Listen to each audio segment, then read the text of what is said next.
everybody, I'm Expat, and this is my co-host for the Arena, a Multiplatform Gaming News Podcast, Burly of Burlyman Gaming. Welcome to our YouTube channel for the Arena, Expat2020 Gaming. So, Burly, what do you have in your hand there? That's the Nintendo Switch. And for what reason do you have a Switch in your hand today? To play it, to get caught up on the backlog. No, I'm kidding. What was the big news that dropped today, Burly? Yeah. The Steam Deck. I figure I got to beat all my games on this quick because it's all going to get abandoned. We're all going to flagship to the Steam Deck. No. Hey, Valve, if you want some great coverage and all that, send us a review. Even if it's the 64 gigabyte one, we'll take it. Hey, yeah, I'll take the 64 gigabyte one any day, man. Yeah. So yeah, this news like literally dropped while I was sleeping here in Japan. I mean, it's like you and our new co-host that's going to be starting with us on the next episode that we're going to be recording tomorrow. Of course, his name has been redacted on Twitter, of course, and we're not going to reveal his name now, but you'll be able to find out who it is when we record tomorrow. And you can check that out on patreon.com/expat2020, as well as all of our other content, as well as Extra Take. So you can go to that site and check out how you can become a patron. But yes, our mystery new co-host and Burly sent me like a link this morning to this news story, and then they're like, breaking news, and I'm like, what? I'm still like half asleep, and it's like millions of people had already posted stuff on YouTube and on Twitter about this and all. It's crazy, right, Burly? Oh, yeah, and the funny, just a little backstory, just so people know how we kind of work, is literally Expat and I are talking, and we're talking about stuff we're going to cover tomorrow. Yeah. And he's like, okay, here's the kind of topics and what we're planning. Yeah. Hopefully nothing really comes. I was like, yeah, I think it's a safe bet. And then literally like 4 to 5 hours later, this drops. I'm like, oh, God. Yeah. Well, better let Expat know because I know he's asleep. Yeah. And this is it. So basically what I do is I put a Word document together for the co-hosts, and I send it off to them usually on a Thursday night, my time, which is Thursday afternoon or in the morning for them, hoping that, no big breaking news is going to happen. But I'm going to have to rethink that strategy because I'm probably going to have to start sending you guys the format file probably on Friday night, because of all the breaking news that's going on Fridays now. It's crazy. Yeah. Like you think Friday would be, kind of free and, not have so much news like in politics, that's a different story. But I mean, but in the gaming world, you would think, okay, Friday, there's not so much, but lately there's been a lot. So, okay, let's go ahead and jump into this. So first, I want to, if you see my head going over here, I'm going to be reading something on my other monitor here. So the Steam Deck, it's for real. It's coming in December of this year, and it's going to start at $400. And I'm going to go down here and I'm going to show you the specs on this Steam Deck that we're getting. So here are the specifications of the handheld itself. According to Valve, this is according to Valve, and this is from PC Gamer Magazine's website. So the CPU is going to be an AMD Zen 2.4C 8R 2.4 3.5 gigahertz up to 448 G-flops FP32. Now, Burly, I don't know if you know anything about what that means at all. I mean, maybe a lot of PC gamers would, but this is going to pack a punch, and I guess you're going to be able to play a lot of PC games and AAA games on this thing, right? Oh yeah, it is a good CPU from what I can tell. I haven't sat and looked to see the exact cores and all that, but for those that don't know, AMD for a while wasn't too good in the computing world, but AMD over the last, like, I would say 5, maybe 6 years have just been killing it. Like I'm running AMD in my desktop, and it's like I used to be Intel's the best, and now it's AMD is killing it. Intel is overpriced as hell. So go AMD. And also the GPU, 8 RDNA 2 CUs, 1.0 to 1.6 gigahertz, up to 1.6 teraflops, FP32. The RAM is 16 gigabyte DDRS. Now, the storage, you're going to have 3 SKUs here, basically. Like we described at the beginning of the video, 64 gigabytes. And then there's going to be a 256 gigabyte and a 512 gigabyte version. And expandable with micro SD cards. Yeah, go ahead, Burly. One thing to know is also with these higher models, it's not just the expanded storage you're getting. The storage on these are NVMe SSD drives. Yeah. So they're a lot faster. So if you're looking to get one, I would look at least the 256, so that way you're getting a faster drive. For those that have used the PS5 or the series line of consoles, you're starting to see what an SSD can do. So having one of those portable, that's going to be fun. Yeah. And the display, 7-inch diagonal, 1280 by 800, 60 hertz LCD touchscreen. So it's LCD. So not an OLED screen like the new Switch is going to be coming in October, but LCD. So wired connectivity, of course, USB-C with DisplayPort 1.4, alt mode support, and up to 8K at 60 hertz or 4K at 120 hertz. USB 3.2 Gen 2. Yeah, so but the battery, this is what I'm a little worried about. And I think everybody out there has been talking about this. We don't know how good the battery life is going to be on this thing, but it's a 40 WHR, 2 to 8 hours of gameplay is what they're saying, what Valve is saying. So 2 to 8 hours. I don't know. What do you think of that, Burly? Well, compared to like the Switch, you know? Well, the Switch, it all depends on the game. Like I have my Switch is a launch day Switch. If you do, I think it was like Breath of the Wild just on handheld. It was like 3 to 3.5 hours, somewhere kind of in that range. It all depends on the game. Like I think they said like Portal 2. If you're running Portal 2, you can get about like 4 hours or 5. I can't fully remember, but like that they said like I know Jedi Fallen Order, you're gonna probably get about 2 hours because it's running the game at high. Battery life is going to be a thing for this. That is going to be a problem. But remember, this is the first model. Right. I think we will get revisions on this. Yeah, the first iteration of it, yeah. And one more thing I want to point out here. The Stream Deck starts at $399 for the 64 gigabyte version. The 256 gigabyte version will run for $529. And then for $650, you can get the the biggest version of it. So 512 gigabytes. So that's pretty aggressive pricing, don't you think, Burly? I think it's pretty aggressive, yeah. So well, you have to. You got to be aggressive. Yeah. On this, you can't make this $1,000 minimum kind of thing. Yeah. To get out there, because people are going to be like, I might as well buy a gaming, spend a little bit more, get a gaming laptop. But like at this, you get especially at the $399 US. That's really good because if I'm not mistaken, the new Switch was $349.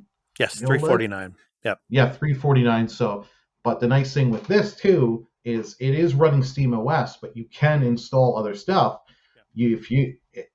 There's rumor, hopefully we get a Game Pass app on that. Oh, we if will. not, It's already been confirmed. Game Pass for PC will be on Steam, the Steam Deck. So nice. That's a huge thing, because I was going to say, even if that wasn't, you have because it has a browser. Yeah. You can do the streaming service with Microsoft. Right.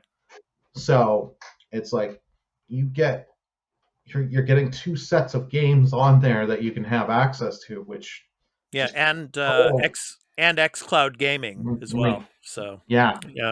So now a lot of people are saying this, Burly, and I have to disagree with this. I mean, people are saying this is going to be a Switch killer. I don't think so. I think and we're going to talk about this tomorrow on the podcast more in depth, I think, but I think this is for a particular style of gamer. You know, your PC gamers, you know, your niche group of PC gamers are going to pick this thing up.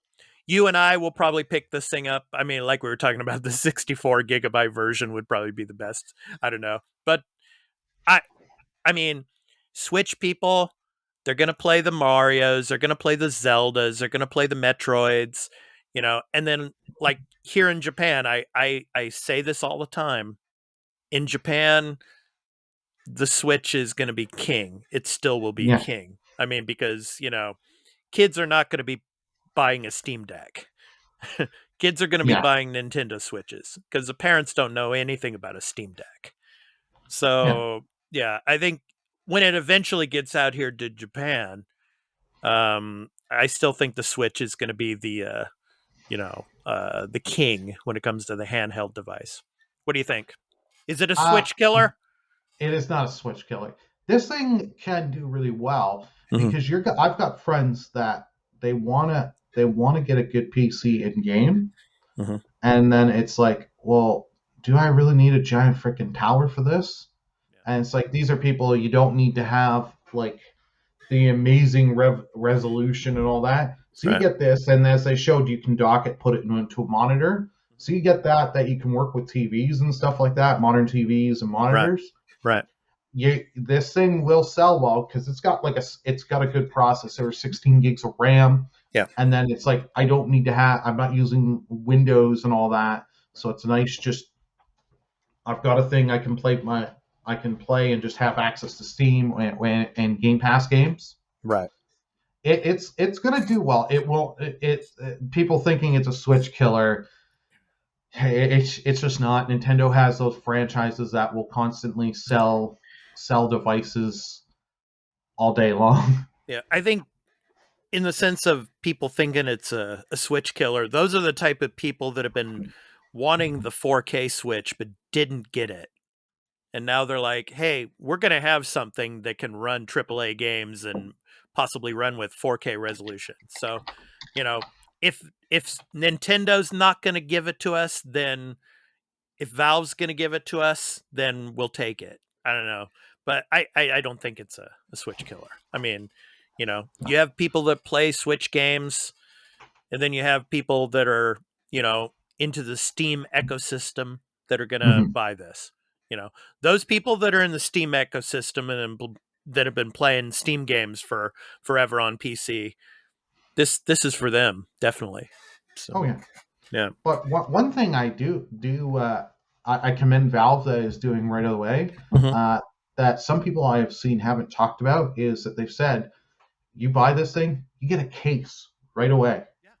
It's in the box, and it's like, that is genius. Because like, I literally, when I got my Switch, the day I got it, the store I got mine from had none of the Switch accessories, and I had to go, and I was in the mall picking up my Switch.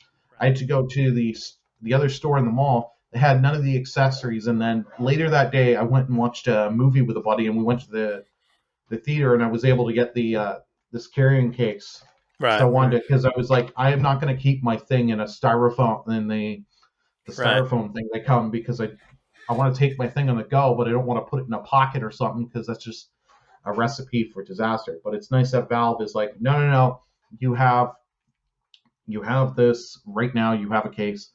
But if you remember, I don't know if you know this, but a few years back, I think it was probably about 2019, maybe 2018. Alienware did their own mock-up of a Switch. Yeah, I remember that. I'm wondering if we see 6 months to a year, other companies get the license to do Steam Deck, but do their own. Like, okay, you now have Alienware's edition that has 32 gigabytes of RAM and a bigger processor. That'll be interesting to see. Yeah. One other thing I want to go back to about the Switch and the Steam Deck not being a Switch killer is, the fact that a lot of people still play indie games on their Switches. So, I mean, the Switch is still going to be for a lot of people an indie machine, an indie handheld, gaming console to a sense, But one thing that Steam has, though, is they have a lot of lower prices on a lot of particular games that they sell on the Steam store. Whereas, how Nintendo has been infamously, over the years, never dropping prices, or at least, it never drops below 50% of, what it originally sold for. So, I mean, I think Steam has an advantage there to get more indie titles thrown onto their ecosystem and onto the Steam Deck, and get a lot more people to buy it. So, we'll see. The nice thing is depending on your library of your Steam games that you've been building for years, when you buy this thing, you have a ton of things right on the go. Exactly. Yeah. Which is a great thing you want, because then you're not. As I watched some coverage, Gabe Newell's like, this isn't, we're not making this device to say, okay, with us selling this, we need to sell at least a minimum of 8 games per person that buy it. It's just, they want to try this out and see, and it's like, why not? Yeah. So is this a day one purchase for you, Burly? I mean, are you gonna pre-order this thing? I'm probably gonna wait it out for a little while. I'm gonna wait it out, but as people have told me on my channel, caught me on some bullshit on stuff I've said before. I wouldn't be surprised. I would maybe pick this up and check it. Like I am curious. Hey Valve, if you want some coverage, I will be your shameless plug here on the arena and on my own channel. we'll all be, Burly. Yeah, I'd love to get a build of it. Yeah, Microsoft, so anyway. If you want to send us those Xbox fridges, we're good. That's the first plug of many to come for the Xbox fridge. Yeah, looking forward to that. So. All right, so that's been our little discussion about the Steam Deck, and oh yeah, Burly, I was going to say also, what was it? A few hours after the announcement of the Steam Deck, the Elgato Stream Deck came out and announced their newest iteration, their latest model. I mean, what a disaster that must have been. The Steam Deck and the Stream Deck. Elgato couldn't have, they couldn't have picked a worse time. It's out of all the times you guys show, but like I had never heard rumors of this, that Valve was doing this. Yeah, so they're good on tight. They were very tight-lipped on this, man. Yeah. So, okay, so this is Expat2020 Gaming. I want to thank all of you for watching our video. And of course, if you want to check out our podcast in early access and ad-free, along with other perks like the post shows that we do after every episode, and our extra take series that we do, which is in conjunction to the podcast, along with the Arena Citadel, which is our other YouTube channel for gaming as well as entertainment and pop culture. You can also get exclusive videos for that on patreon.com/expat2020. So go and go to the website there and check us out. And we're going to be posting to Patreon tomorrow night the next episode of the Arena, a Multiplatform Gaming News Podcast. So episode 45.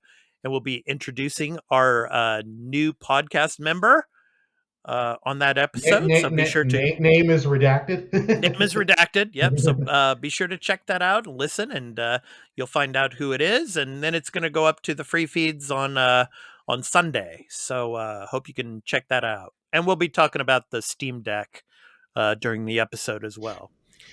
So thank you, everybody, for Burly of Burly Men Gaming. Burly, thanks so much. And I'm looking forward to the podcast tomorrow with you. Yeah? Yeah, that's going to be a blast. Yep. So we'll see you soon, everyone. So take care. Peace out. Bye.